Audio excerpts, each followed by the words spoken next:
everyone. Today I have with me Arnab in a very heart-to-heart conversation. And who is Arnab? Arnab is a engineer by accident and consultant by choice. I think he found his love there. And what Arnab also says is that India lost a great cricketer in him. If it was left to his choice, today Arnab would have been a shining cricketer of India. Not just that, Arnab has lived and worked in multiple countries. He has held very demanding careers, and after traveling all over the world, finally Arnab has settled in Bangalore. He is a Bengali by birth, but now Kannadiga. Yet with a Bong accent. So that is how he likes to describe himself. Arnav, do you think I have missed out anything in introducing you appropriately to the audience? No, not at all, Ruma. You have covered it much better than I could. The only thing I would want to add is very high on life, High on generally. life. Absolutely, Yeah. absolutely. And when you say high on life, Arnav, what do you mean by that? If you could tell that a little bit more. Yeah, I mean, and I don't know whether I live it every day, but I would want to live every moment of every day because I don't know when that day is going to end, right? So I better make use of what I have rather than, creating something for the future which I do not know what is coming and when it is coming. So Living in the present. living in the present, living a high life, in the sense, do things that I enjoy, go out, meet friends, generally, figure out things that I connect to and figure out and find time to do that. So Amazing, all of that amazing. together.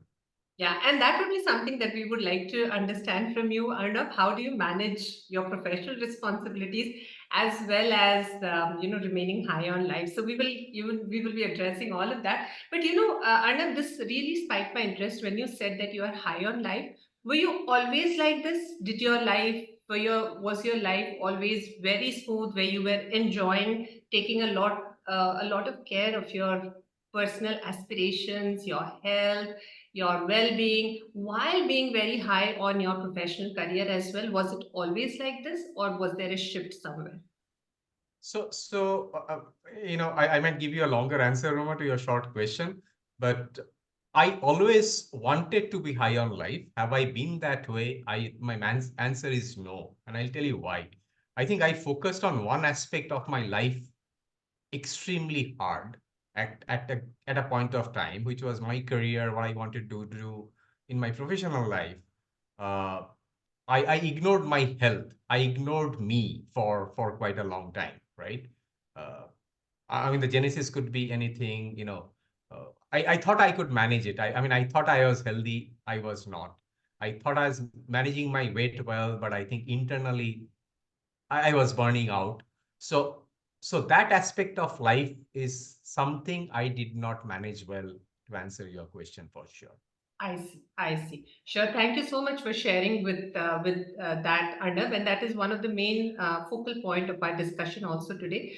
To let all our audience know, thank you so much for joining us today. A little bit more background about Arnav and why we are having this conversation today is Arnav was detected with fibromyalgia in the year 2011, and he suffered a massive heart attack in the year 2018. And from there on, Arnav had a major shift in his emotional, mental, and physical well being. And that is the journey we want to understand from Arnav. And it is our great desire that people who are listening to Arnav's story, we will all learn from Arnav's experience. So with that, Arnav, let's get started.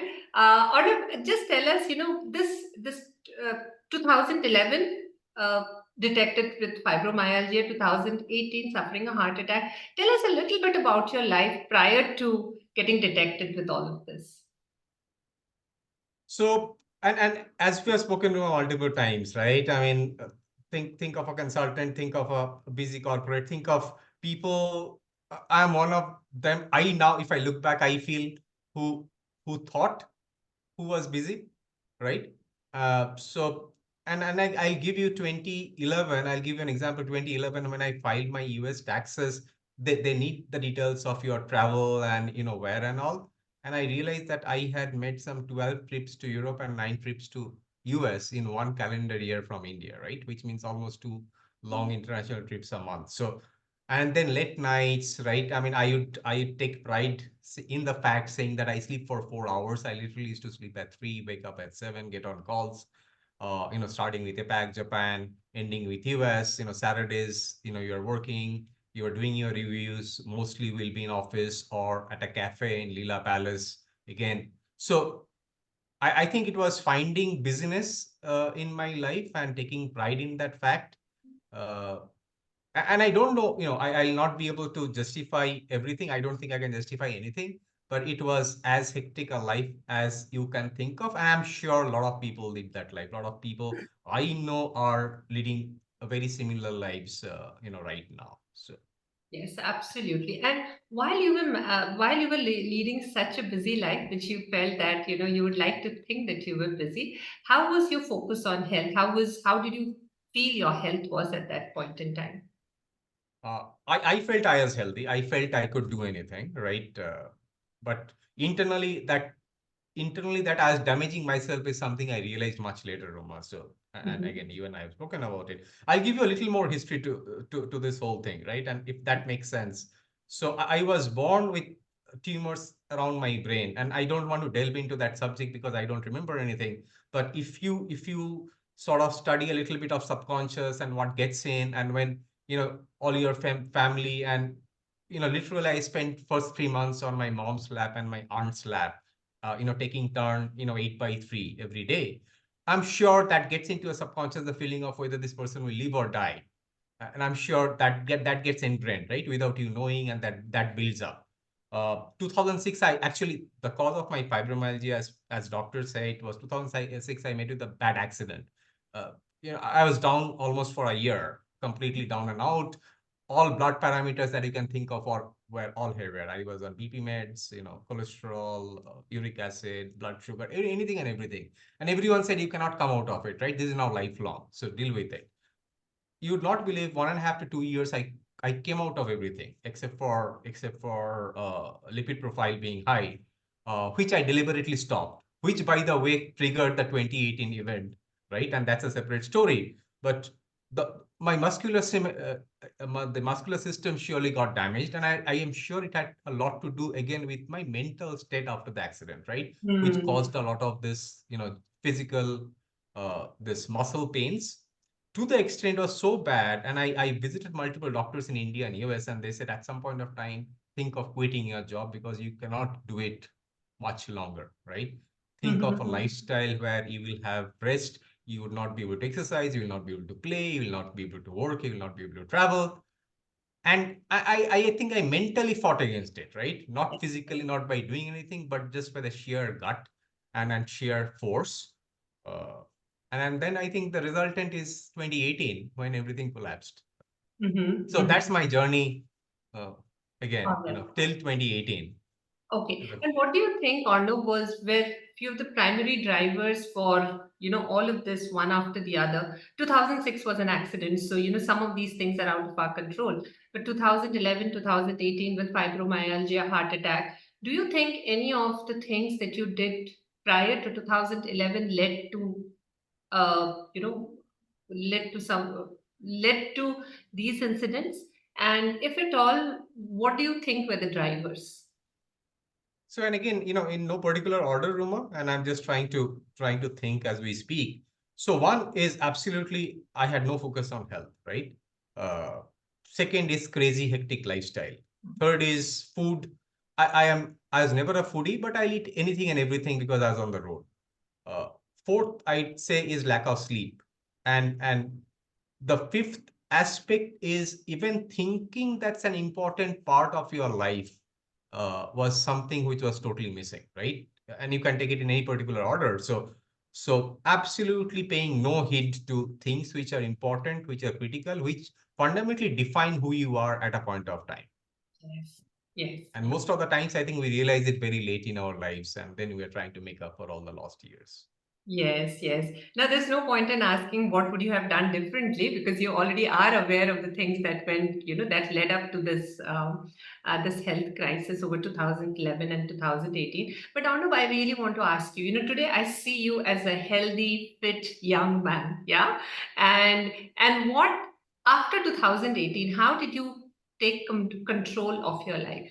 Let's talk about after 2006, the accident to the 2018 heart attack. From there onwards, how did you really take full control of your health and be the person who is sitting here, and I am having the privilege of talking to you?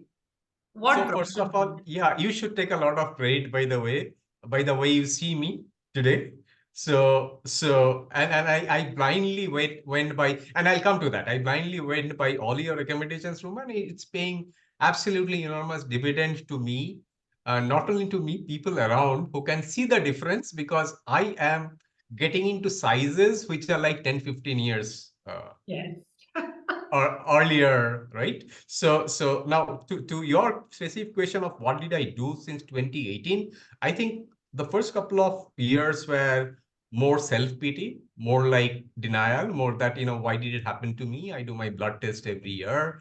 There were no signs or signals. My parents are fairly, I mean, they didn't have any heart issues per se, right? So why did it happen to me? And I thought I've been living a very active life, though the activities were only around, how busy I was with my work.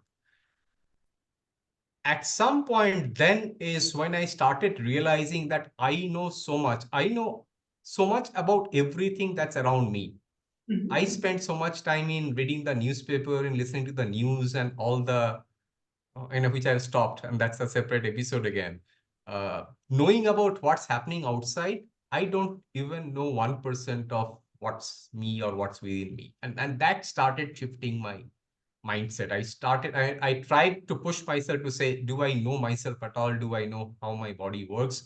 Do I know how I behave, how I react, how I consume information, how I look at people, how do I process emotion, what thoughts get triggered, how do I control my thought? I mean, it was absolutely an open slate where I started. Uh, Given my engineering and science background, everything needs a logic. So I was trying to find logic. I spent about a year's time trying to find logic, right?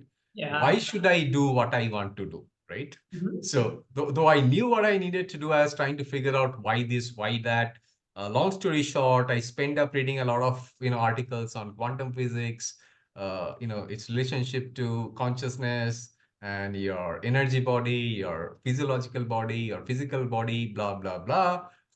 What got me started getting me hooked on is there's a lot of at some point of time science and spirituality for me started merging, started getting together. Mhm. And then at very difficult situations I'll find that very simple things like breathing well would help me, right? I'd be in control, like. So that's where I started. And then I started, we have a family Guruji for long, 1998. I've been meeting him every year. He Mhm. jokes that here comes the non-believer, right? And we have lot of discussions around, and the reason I like him is he never pushed me in this, 20, Mhm. 25 years to say, this is what you should do, this is what you should believe.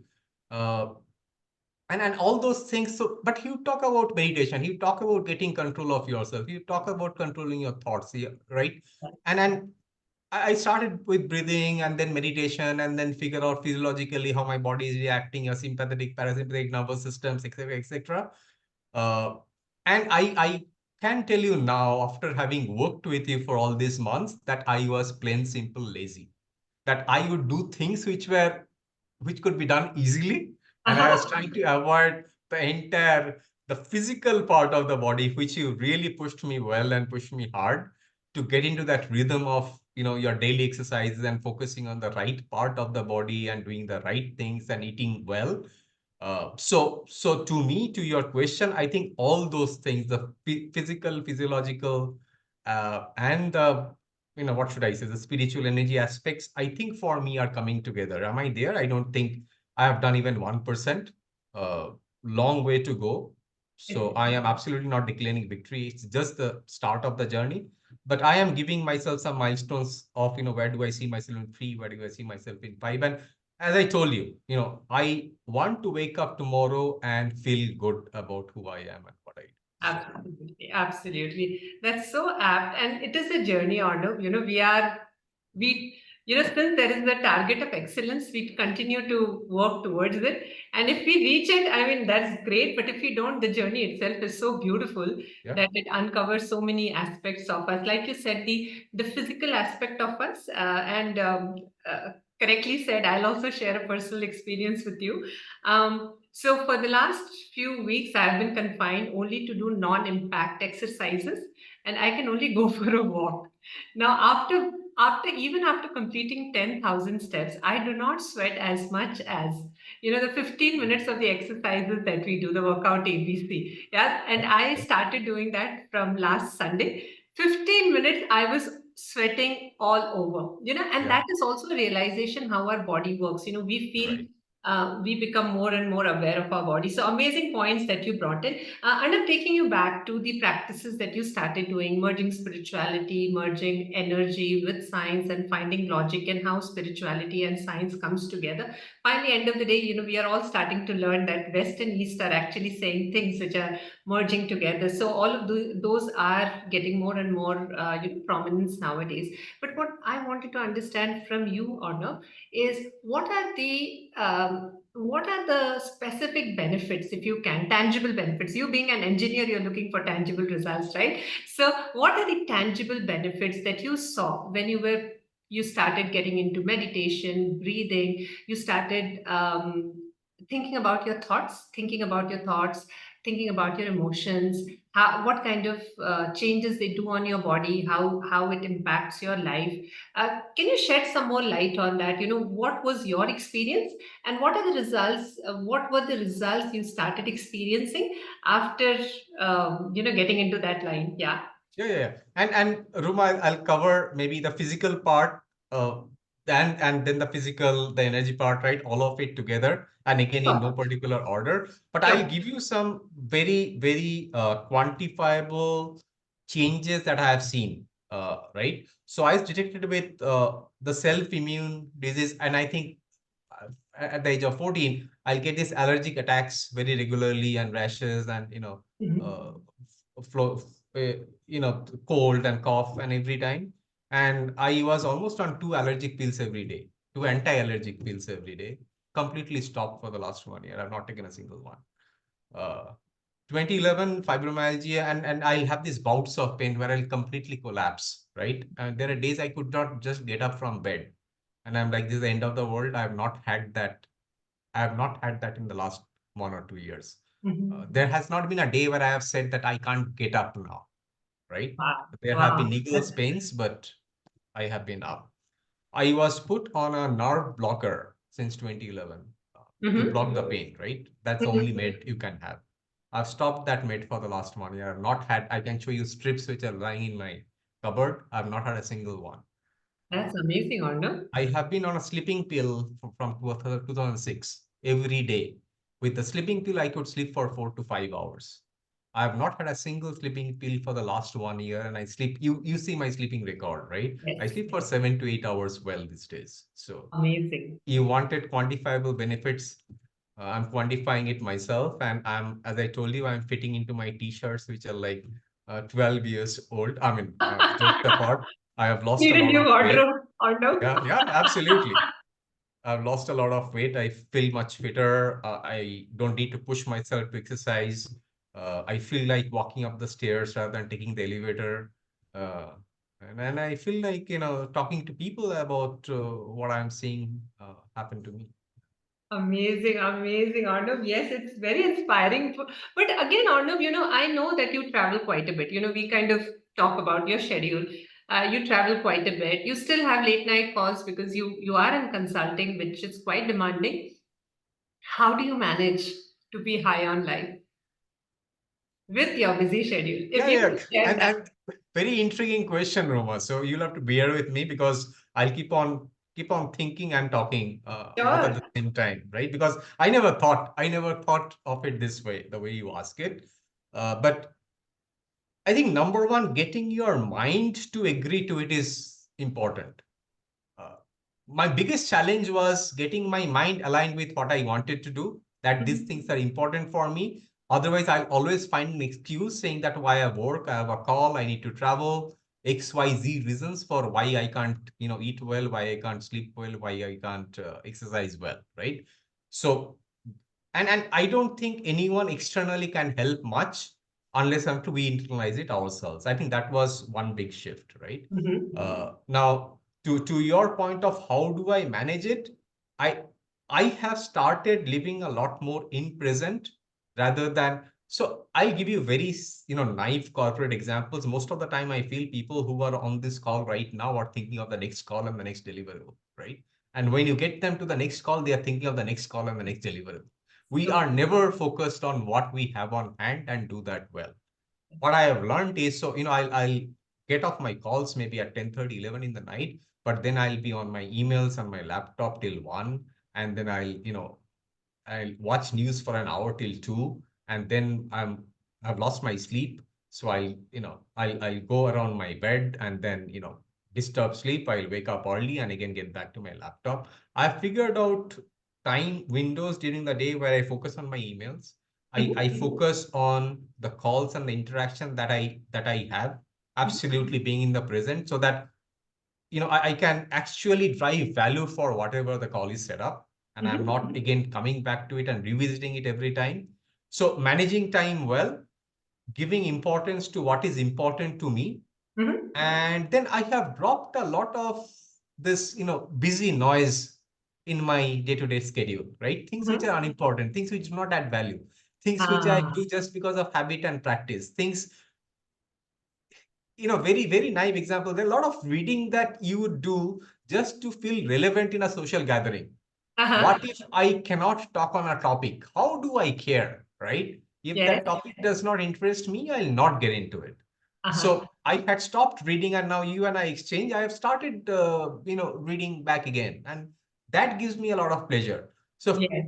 right, weekend figuring out spending time with friends, spending time with family, right, having dinner together and being in that dinner with my Yes. daughter. I don't use my phone when I'm sitting with my daughter, even if it's 30 minutes to 3 hours. I don't open my phone at all. Mhm. So those simple things, but I think scheduling, being in the present, figuring out what's important, what's critical, what's relevant for you, what things that you relate to, and then focusing on those. And I Ah, think work is important, health is important, and I keep on saying, I hope my corporate friends are not listening to it, and even if they listen, they know me well. yes.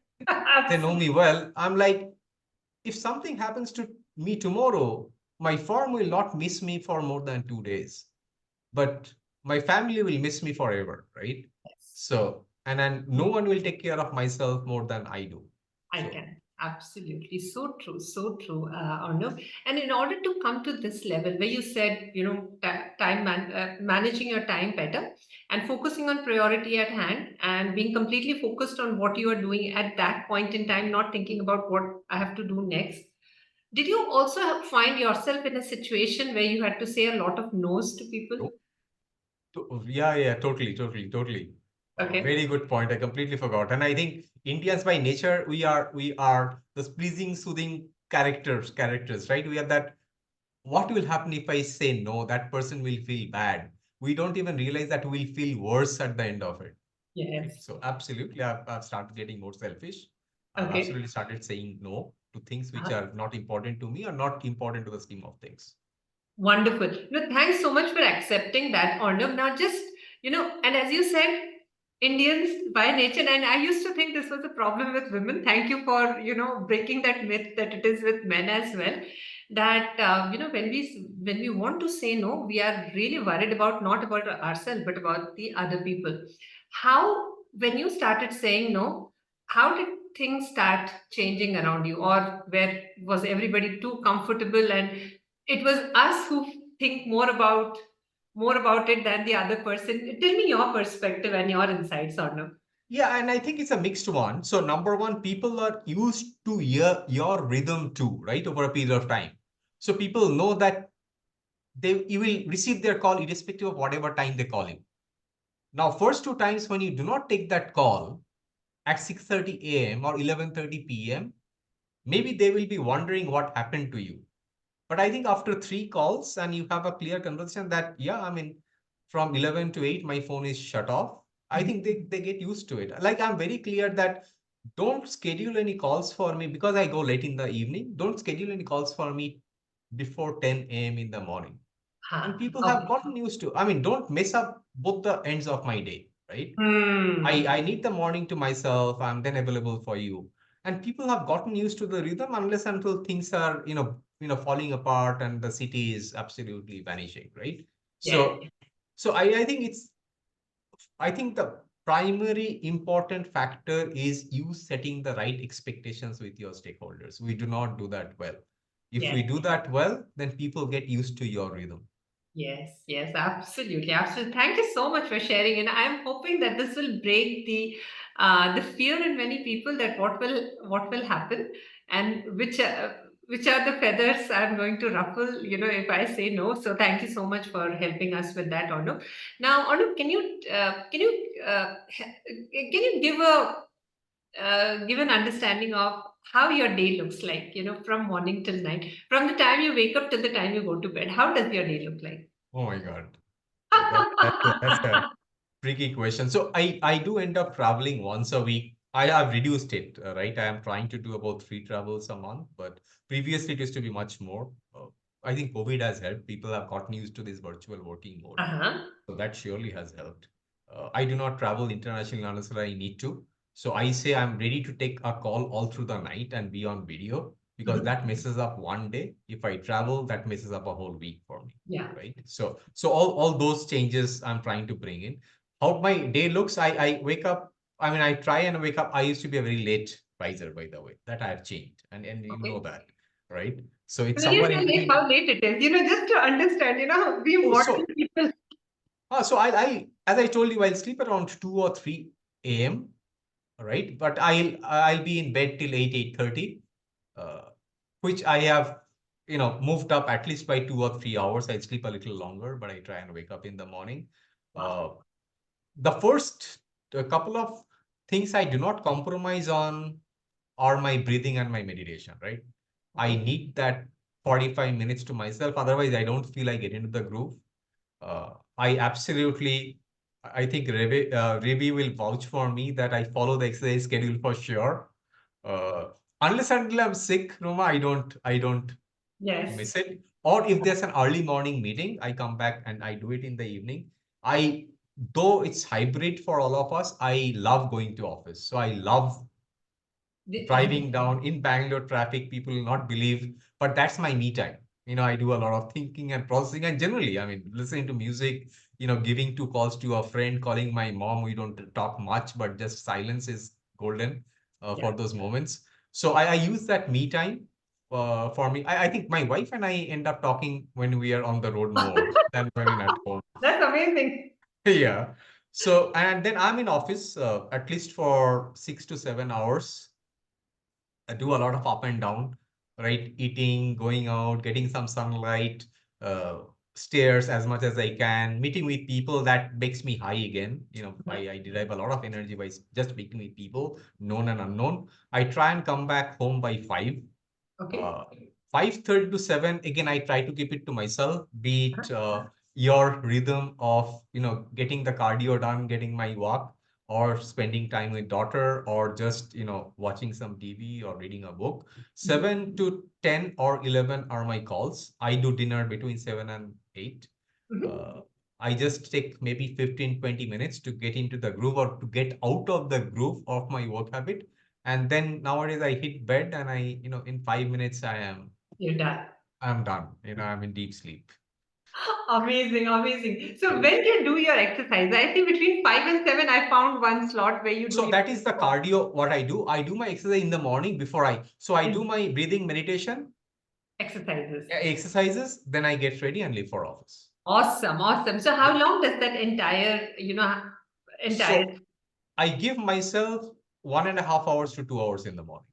1.5 to 2 hours? Yeah, Amazing, yeah, yeah. amazing. And, That's and that keeps my other 18 hours going, or 16 hours going, right? With a lot yes, of energy. If I do not spend that, then I am productive maybe for 6 to 8 hours in the day. yes, absolutely, absolutely. Arnab, and then you travel also, right? Yeah, And I how do you travel. manage all of this when you're traveling? So I absolutely follow the same routine. I do not compromise on the breathing, meditation, exercises. I'll figure out a time. I may not be able to do both ends, but I absolutely pick up one 45-minute window during the day, wherever I am. And if nothing, I'll hit the gym and walk and do a little bit of running or and most of the exercises that you prescribe are freehand. I can easily do it in my hotel room and Yeah. I Yes, carry my that's what exercise we bands. yes, So I and do that's it. what we tell people that we have taken away all your excuses. You don't need to go to the Correct. gym. Yeah. You Yeah. don't need Totally. to carry any equipment. Then you should be able to exercise whether you're in Timbuktu, whether you're in Bangalore, whether you're in the US, does not matter. Even in the Totally. airport, if some people as shameless as me, even those people can also catch up on their exercises, Yeah. right? Yeah. You just need one corner to yourself, few push-ups, one plank, and few squats. I mean, it can be done in an airport as well. So, Absolutely. I'll give you one. I mean, one thing I remember, Ruma, yes. previously when I travel for 3 days a week, I'll have free dinner scheduled with someone, right? With some group, some team. I have found that that does not add too much value to me. The moment Mm. I skip that, not only I'm eating healthy, but I'm gaining 3 hours in those evenings for myself, Yes, absolutely, right? Now, absolutely. am I making people feel bad? I don't know. I do take them out for lunch, not for Uh-huh. dinner. Hmm. I don't drink, so I don't care whether I'm going out to a bar in the evening. If Yes. I need to listen to music, I can play it on my own. So all I'm saying is I've cut out those unnecessary things in my life. Amazing. And you bring up a very interesting point. I thought that my questions were done, but now that you brought in a interesting point, tell us about social drinking. So many people think that if they are out with friends, that is one way of enjoying. And I and you belong to the same school. We say no to alcohol. Please share with the audience, please share with me, how do you manage such kind of situation where everybody around you is on alcohol. They want you to have a good time because their thought of having a good time is alcohol. How do you manage those situations, Arnav? Yeah, yeah. So number one, not that I never was a social drinker, but I never enjoyed, right? I never found it tasty. Uh-huh. That's not something I'll crave for. So I think it was easy for me to walk away. Now I don't. And on a lighter note, I think it's much more fun and enjoyable to be high on water and enjoy other people who are high on alcohol, right? So I have so many stories to tell people that oh my god, did you know what you did last night, right? So man, that's intoxicating for me to have that experience. And again, I think it's a matter of setting expectation. People know my social circle, know if I'm in a very unknown gathering, I absolutely call that out that I'll absolutely give you company, but with a bottle of water. Yeah. And I think people understand totally. And most of the people in the world are fairly health conscious. So they know that there are practices that each one believes in. I think they're Yeah. okay with that. Absolutely. I think end of the day, it all boils down to, setting my own boundaries and Yeah. expectations. This is what Yeah. I do and this is what I don't do. Take Yeah. me as I am or leave me, Totally. So Totally. it's how I am. So wonderful. And it does, I understand at some point in time, like you said, Arnav, that we always want to be so nice and so accepted by people that we want to give in and we want to say yes, but if in certain cases we say no, then really, people still continue to love us and Yeah, yeah, accept us. yeah, yeah. So it's just And we keep on conforming to what we believe in our head are social norms or right get together norms or yes, cultural norms. I mean, like, let me question these norms, right? yeah. Does it benefit me at all? If it does not, then why should I? Why should I? Absolutely. The blueprints that we have in our mind and through the blueprints that we want to continue to abide by. So, absolutely. Great points. Arnav, thank you so much. It was so enlightening to hear about your journey, what you went through, and from zero health to a 180-degree shift towards full on health, full on life. It was a great learning experience for me, and I'm sure the audience is also appreciating because you covered a lot of things, right? How not doing something can drive certain health situation, And even if we get into a health situation, how to overcome and come out of that completely. You have taken us through the entire journey. It was such a lovely experience talking to you today, Arnav. No, so thank you so much, Ruma. Let me take this moment. So thank you so much, you, Bibi, uh, Ashmin, the entire Navitae team. So very approachable, always there. I think initially they kept on pushing me, right? Oh, have you done this? Have you done that? Are you facing a difficulty? Can you get on a call? Tell us where you are challenged. I'm like, I don't have answers to so many questions. Let me go and do what I need to do, right? At least they will see the dashboard and be happy that I'm not skipping anything. So, but I